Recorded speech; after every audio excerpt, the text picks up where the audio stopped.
Hello, my name is Jim French of the Live, Learn, Innovate Foundation. And for the next few minutes, I'm going to describe to you the architecture of our software stack in Amazon Web Services or AWS. First of all, there's another video that walks through the user interface for web that's based in React web environment. We are currently working on our mobile application based on React Native, where in Apple we will integrate with HealthKit, and on Android we'll integrate with Google Fit, along with the location services of those phones to get real-time data collected from users and display data to users that are not in front of a computer. The software stack we have is currently based on EC2, migrating to Elastic Container Services within AWS. The data store for member data is Elasticsearch, and the interface between the users' devices and the data is Nginx web proxy.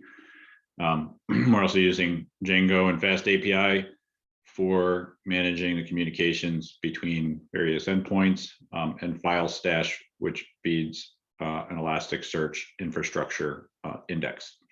Other services we're using for authentication include OAuth. We're currently Google only, adding Apple. For infrastructure credential security, we're using the Amazon Security Manager, and it's so secret you can't read all the things that we're keeping secret. We also have a small instance of RDS, really just to maintain a single mapping of the authenticated email to a unique ID. And that's hosted in a separate secluded vault. And S3 is only used temporarily. As you upload your takeout files, we store them there while they're being pushed into the Elasticsearch index, and then they're purged. And other sort of services as we start to ramp up live API interfaces to other vendors that have consumer healthcare devices and maybe engagement businesses that you would have heard about in one of the other videos. We're using a Fast API along with Swagger Open API architecture.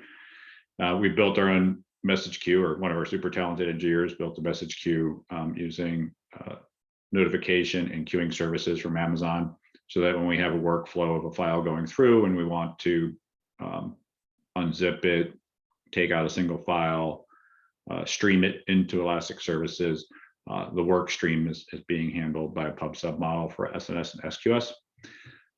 And we've also started adding Lambda services, which may likely become Docker services, in order to consume the voice tags where somebody says, hey, Echo, ask Life to log migraine, headache, diarrhea, congestion, whatever. That would come through a Lambda service today. And then we also have our weather, air, pollen service, which as we get lat-long coordinates, we dip into those services and store your personal air weather data into Elasticsearch. And lastly, we will be increasingly adding analytics services, looking for anomalies and correlations across multiple cloud sources, and then identifying them in the Learn tab, which I described in the other session, demo session. So that's the high level.